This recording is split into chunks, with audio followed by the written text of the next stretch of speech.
Welcome back, tyrants and newcomers alike, to yet another episode of Phoenix Wright Ace Attorney. Once again, trying to get this game done, so that's why I'm doing so many episodes in a row.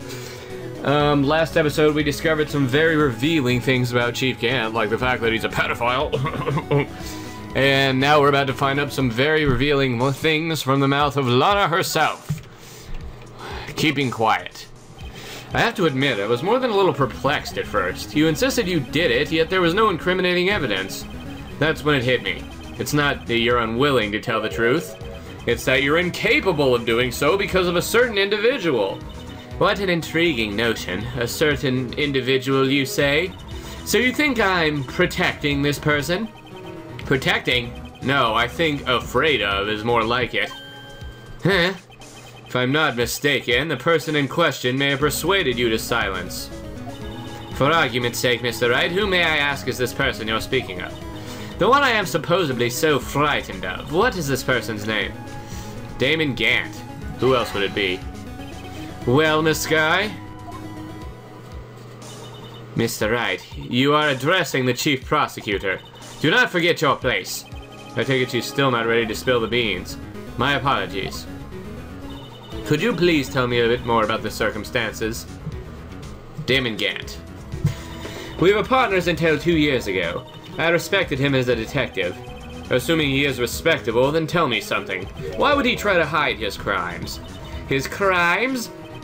Both you and Edgeworth will be brought before a board of inquiry for what you did. Specifically, hiding and forging evidence. Of course, these are serious offenses. Why is it, though, that Chief Gant's name was never mentioned? Chief Gant? Edgeworth didn't know the truth behind the forgery. The only party who could have possibly investigated the evidence was me. I had access because I was second in command of that investigation. Yes, you, but also one other. Damon Gant. If you intend to accuse Chief Gant, you'll need more than just words. Show me proof that Chief Gant falsified evidence in that case. I will, and I will show you this evidence list. I just found this in a safe in the chief's office. This jar piece and this strip of cloth. Do you know what these are? They're pieces of evidence from the SL9 incident. Hey. The person concealing evidence was none other than Chief Gant himself. Now tell me, why are you taking all the blame for him? Touché, Mr. Wright. It's as you surmised. I cannot disobey the chief's orders, even if it means being found guilty for murder. Why not? Come now, Mr. Wright, you can't possibly expect me to be able to tell you that. 3 days ago, I had no choice but to cooperate in the murder of Detective Goodman. Or perhaps I should say follow orders. Yes, that's more accurate than cooperate. Orders. Although I can't tell you the details, I can say that I was given an order that day. I need you to dispose of Bruce Goodman's body, I do say. You'll find it inside the trunk of Miles Edgeworth's car. Just as I suspected. Despite what everyone believes, you were not the one who murdered Detective Goodman. Correct. I was trying to take the body out of Edgeworth's car. The trunk was broken. I discovered that murder weapon while inspecting the body. The murder weapon? You mean Edgeworth's knife? No. When I found the body, this was the knife stuck in it. The knife from the SL9 incident, serial killer Joe Dark's knife. I couldn't just leave that knife in him, so I took it out and stabbed him with another knife. That would be Edgeworth's knife. That's right. Even though he was already dead, my hands were shaking at the thought of stabbing him. That's why I ended up cutting my hand. And that is the reason for the bandage on your right hand. Yes, it seems that I got blood on the victim's shoes as well. And then she saw me just as I plunged the knife in. Miss Starr. Why did you need to hide Dark's knife so badly? Tell me that, Lana. It took a lot of work to finally close the Dark case 2 years ago. It was over with. I didn't ever want it to be opened again. My intent was to prevent that by whatever means possible. So, you hid Dark's knife? The weapon used to stab the detective was evidence in the Joe Dog case. If word got out, which it would, the reporters would have a field day with that. So you wrapped the knife in your scarf and hid it. In Edgeworth's exhaust pipe. Right. Then I called my sister. To tell her what happened and to ask her to hide the knife that was inside my muffler. You asked Emma? I didn't want anyone on the force to know about this. Well, obviously, you'd be in big trouble for tampering with evidence. That would explain why Emma is so confident about Lana's innocence. Speaking of phone calls, I had a bad feeling about one of them that day. A bad feeling? The truth is, after I received those orders from Chief Gant, the first thing I did was make a phone call. A phone call to Patrolman Jake Marshall. To Marshall? Why on earth would you call him? The lead investigator for the SL9 incident had been murdered. I wanted that fact to be kept hidden and I needed help. He was the only other person I could trust. Or at least I thought I could trust him at the time. However, it seems that after I spoke to him, he went off on an escapade of his own. Oh, you mean not wanting the case to die, but he decided to take things into his own hands. He disguised himself as Officer Goodman and tried to steal the evidence. He had already stolen the ID card. But it seems he still hadn't made up his mind to break into the evidence room. After my phone call, my remaining doubts he had must have disappeared. So your phone call caused the incident in the evidence room?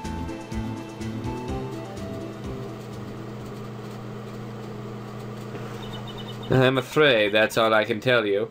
Man, I need to hear more, man. Come on, Emma. I mean, come on, Lana. You can't leave that much to secret. You already told us all you can, I guess. But Lana, you've earned my respect, Mr. Wright, both as a defense attorney and an investigator. Now, please, don't pursue this any further in court tomorrow. Tomorrow's trial. There's only one way to drive off Lana's demons. Gotta get to the bottom of everything. And so we shall. Detective Goodman's real murderer.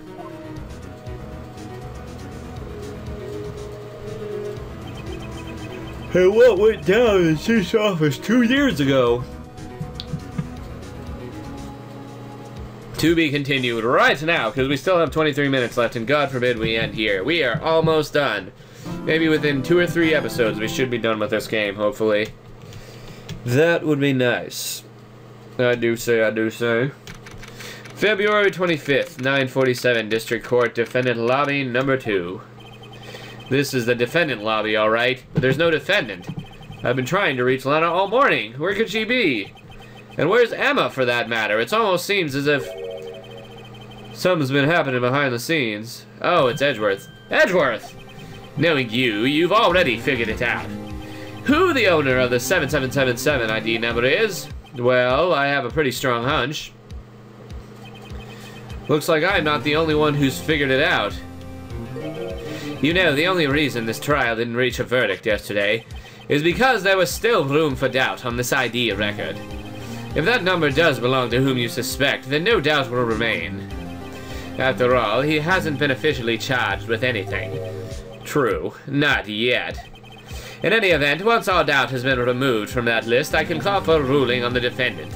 5 minutes after the trial starts, Lana would be found guilty. But she didn't do it!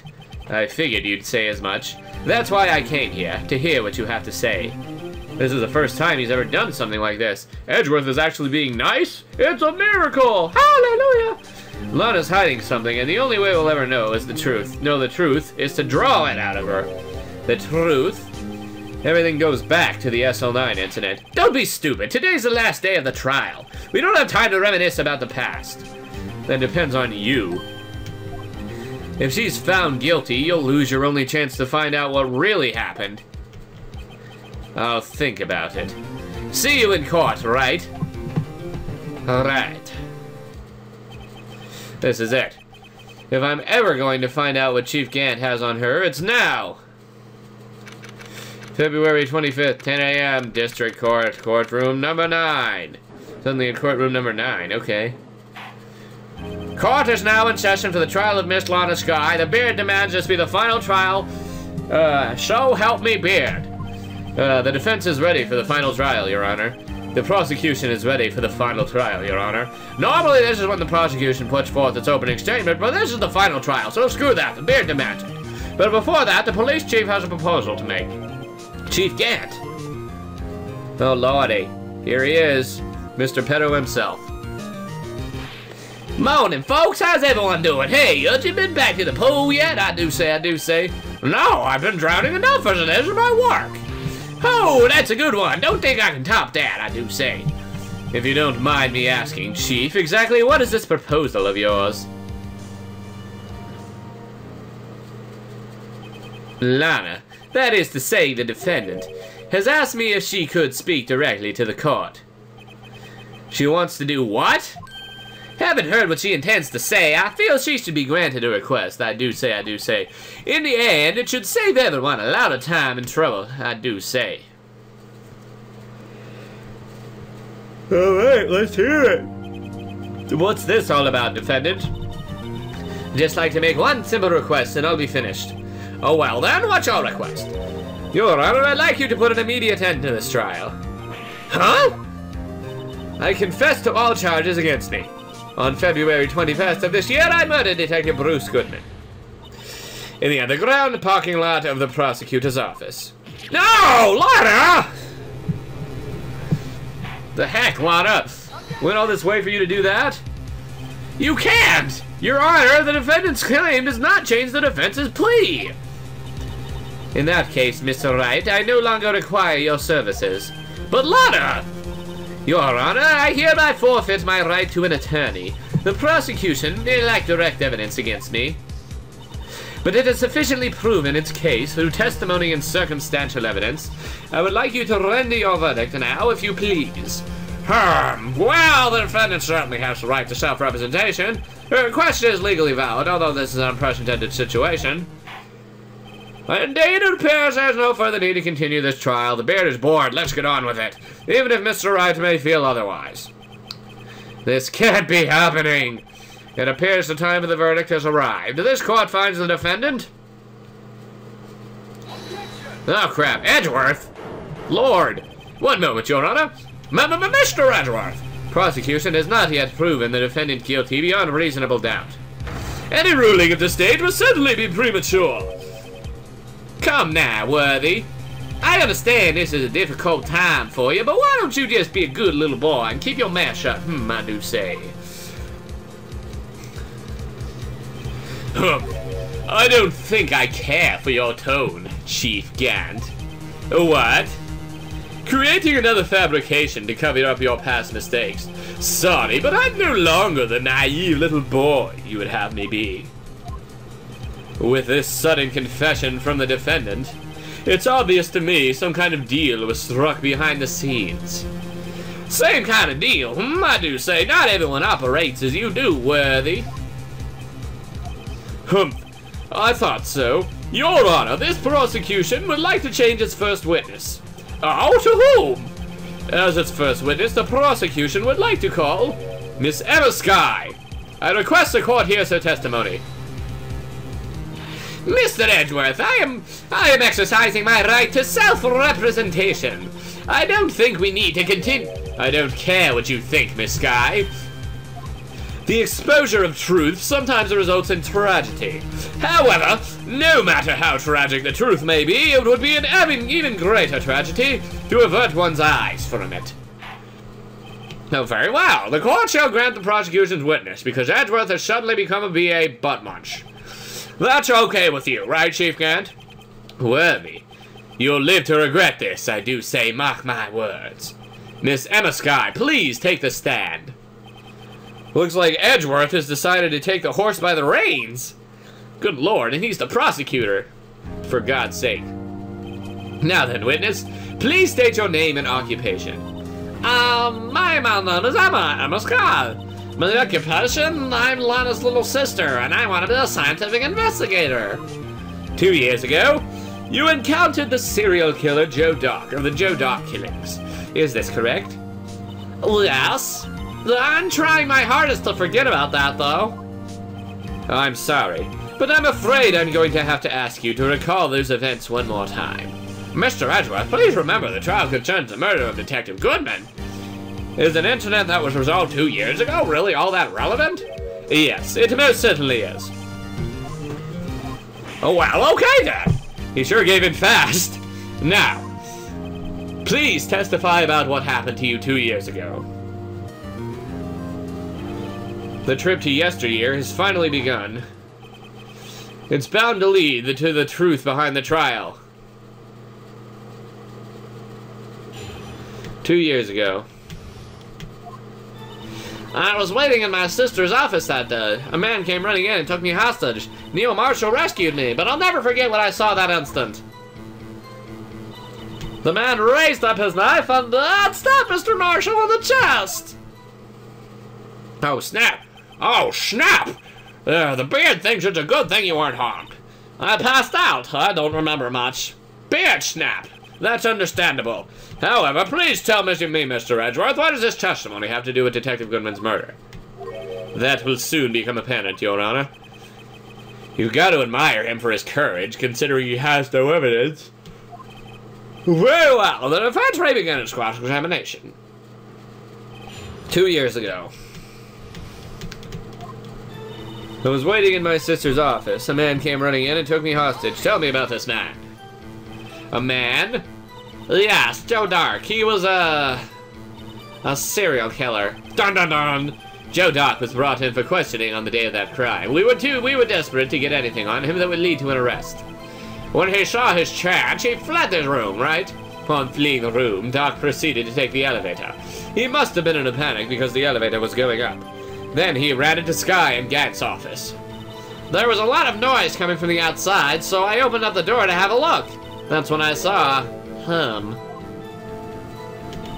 Neil Marshall rescued me. How so? Tell me about everything, Emma. What was the prosecutor doing there?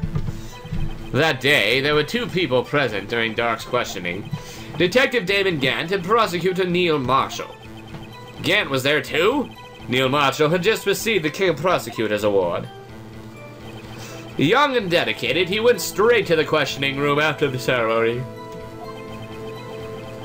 I assume that would also be why he was the first to run after Dark. When Dark grabbed him, I thought I was as good as dead. And that's when Prosecutor Marshall came running in? I don't clearly remember what happened then, but I'll never forget what I saw that instant. The man raised up his knife and stabbed Mr. Marshall in the chest. Tell me about it. That must have been a real shock. Even now, when I close my eyes, I can still see it just as clearly. Tell us, what were you doing at that moment? I believe you testified that Joe Dark was holding you hostage. When lightning struck and the lights went out, Mr. Marshall jumped on Dark. I was thrown aside and the 2 began wrestling each other. I'm pretty sure I was watching them. Emma doesn't have any reason to lie, but Lana sure does. I need to get Emma to tell me as much about this as she can. Meaning we have to press everything, right? Why were you waiting in your sister's office? 2 years ago, the defendant was a detective at the police department, correct? Yes, she was second in command under Chief Detective Gant. My sister! She was the best detective ever! The beard approves. Yes, I remember. Chief Detective Gant and Miss Sky used to be quite the pair. I believe they shared the same office. That's right! I'd always sit at my sister's desk and dream about playing that organ. I wanted to play it that day, too. The police department and the prosecutor's office held a ceremony that day. Lana promised to take me to dinner after she finished her work. Man came running in and took me hostage. Did we do this one already? Yes, we did. Yes, Neil Marshall rescued me. I think I'll have to do that one. That's the last one to do. What was the prosecutor doing there? Oh, I did read this one already. Darn it. Never forget what I saw that instant. What about that one? Can you tell us about that? Mr. Marshall jumped on Dark. Just then, the lights went out. The lights? It was just about this time of year. There was a terrible storm going on and lightning struck nearby. So the electricity went out? Oh, wait a minute. If it was pitch dark in that room, and you shouldn't have been able to see anything, right?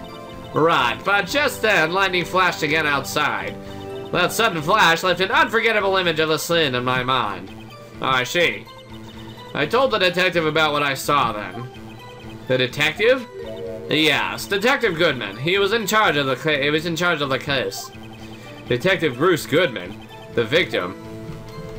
Hear more. So you spoke with Detective Goodman about this 2 years ago?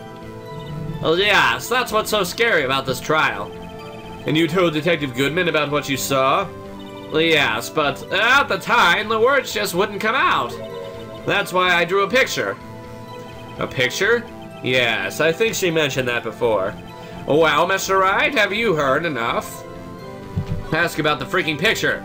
This picture the witness drew, I believe it has a very important meaning. But the list of evidence I was given 2 years ago didn't contain a picture. That's because freaking Damon Gant had it. Witness, would you mind if we added their statement to your testimony? Yes, Your Honor. I think that was a clue on what to, contradict. Or, the picture might be on this jar! Nope. Okay, so then, if Edgeworth is saying it's not on the evidence list, why don't we present that? Where are you, evidence list? That's it. Mr. Edgeworth, this little girl put all her heart into drawing that picture. And yet you still insist on denying its existence? Huh? Hey, I'm not the bad guy. All I'm saying is that as the prosecutor for that case, I wasn't handed such a picture. That may well be, but that doesn't mean it doesn't exist. Behold! This is the evidence list from the SL9 incident. Behold! Please turn it over, Your Honor. Turn it over? Turn it... Wow! What is this? Yes, what is that? Hi, that's it! That's the picture I drew! Oh, snap! Indeed, two men appear to be wrestling here. And it is not gay porn, so don't get that idea. What's the meaning of this? What are you doing with that list? Me? Only the prosecutor in charge should have access to that list. Huh? These lists, they're different from each other. What? It would appear, Mr. Edgeworth, that the evidence list you were handed 2 years ago was incomplete. These two lists fit together to form one. You can see the marks here where they were torn apart from each other. So you see, Mr. Edgeworth, it's quite obvious what happened. 2 years ago, only half of the evidence in that case ever reached you. What? What? That gringos me pantalones. Order! Who would have thought the picture would have been drawn on the back of the list? That was handed to Detective Goodman in the questioning room. I'll be right back. Welcome back, folks. Okay, wait a minute. If this list was torn in half, then that means... Your Honor! Are you alright, Mr. Wright? Your eyes are bulging from your head. The beard is even scared. If the evidence list was torn in half, then there might be more of the drawing on the back of Mr. Edgeworth's list. Really? Nobody bothered to look on the back of the list? Yes, that's quite conceivable, Mr. Edgeworth. It's possible. Let's see. Oh! Is something wrong? Do you even have to ask? And I'm Johnny Rodriguez, being random. I just came back from work. Yes, he just came back from work. And now he's leaving again. Do-do-do-do-do-do. That's Johnny. Sorry, Your Honor. I had to make my cameo. Yes. There's something drawn on the back of my list. That says that thing! That's the top of the jar. It has to be. That's that! That thing! That thing that was dancing in the evidence room! Apparently, the head of criminal affairs used this for his blueprint. I guess it was out of scrap paper. The evidence list has been updated. Very well, witness. Will you please testify about the picture you drew 2 years ago? Huh? Oh, yes, sir, Your Honor. What's wrong with Emma? She seemed to be thinking about something when she saw that picture. Emma's picture. This is the picture I drew 2 years ago. The flash of lightning was so bright all I could see were shadows. After that, I must have fainted. The picture shows exactly what I saw that instant. What was she doing with the evidence list anyway? To think a flash of lightning could burn such an image in your mind. Thanks to that, though, she was able to show us exactly what she saw. Well, I don't see any contradictions here. This clearly shows Joe Dock about to murder prosecutor Neil Marshall. The defense may now begin its cross-examination. Emma's picture. Alright, I think there's only like 1 or 2 things to choose from, right? This is a picture I drew 2 years ago. Flash of lightning was so bright all I could see were shadows. After that, I must have fainted. Let's just press and see what we have here. Did you draw this picture right after the incident? I think I drew it 2 or 3 days later. At first, I was in such a state of shock that I couldn't do anything. During that time, the detective team was reorganized. Detective Goodman was placed in charge, under the direction of Damon Kent and Lana Skye. 2 or 3 days later, the memory should still have been fresh in her mind. Excuse me, witness. But can you please tell us why this picture is painted all black? The flash of lightning was so bright I could see with shadows, okay? Tell me about said shadows. So at the time you didn't even know it was Mr. Marshall who had come to your rescue? No, I couldn't see him clearly. The lightning was so bright, and I was knocked to the floor. You were knocked to the floor? Dark had a tight grip on me, but Mr. Marshall jumped on him. I was knocked away. I turned around, and that's when the lightning flashed. Snapsores. Poor Emma. I'm just glad she wasn't hurt. What happened after the lightning flashed? After that, I must have fainted. But what about the other picture? Maybe I have to present that. You mean you didn't see the actual murder take place? No, I'm sorry. The flash of lightning only drove off the darkness for a split second. Not only that, but the trauma of the situation understandably caused the witness to faint. Do you really need to torture the girl any further? What? Hey, I'm not the bad guy here. That's what Edgeworth just said, wow. Anyway, this picture. Picture shows exactly what I saw that instant. That's strange. Claims this is exactly the scene that was imprinted in her mind. And yet, there's clearly a contradiction here. I think I know what that is, actually. I think we have to present the evidence list with the other picture on it. That makes more sense. Am I right, or am I right? Nope. That was exactly what I saw that instant.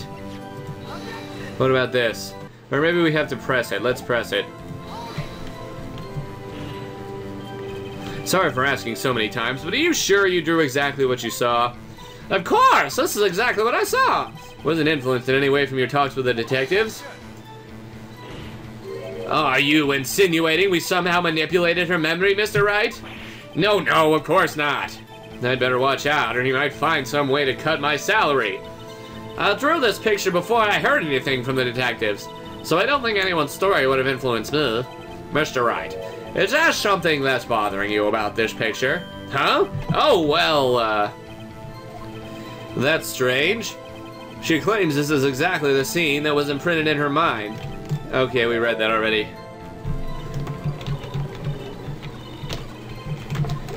Okay, picture, yes, it's gotta be something on this one. Shows exactly what you saw that instant. What about the screwdriver? Nope. If it's not the screwdriver, then maybe it's the broken knife. Maybe this. Nope, not time for the jar yet, apparently. Broken knife, where are you, broken knife? I can't tell what's wrong with that picture. That's strange. Picture. What about this? No? God dang it, what is it? I will present freaking everything until I find it. God dang it. Once again, I will present everything until I freaking figure this out. Just spam it all, I don't care. Oh, stabbed in the back. That's the problem. Found it. I hate to be the bearer of bad news, but this picture the witness drew contains a blatant contradiction. What? But I still remember it just like it was yesterday. Mr. Wright, perhaps it would be faster if you simply pointed out this contradiction for us. What part of this picture contradicts the autopsy report? Being stabbed in the back, right? I think it's... this part here.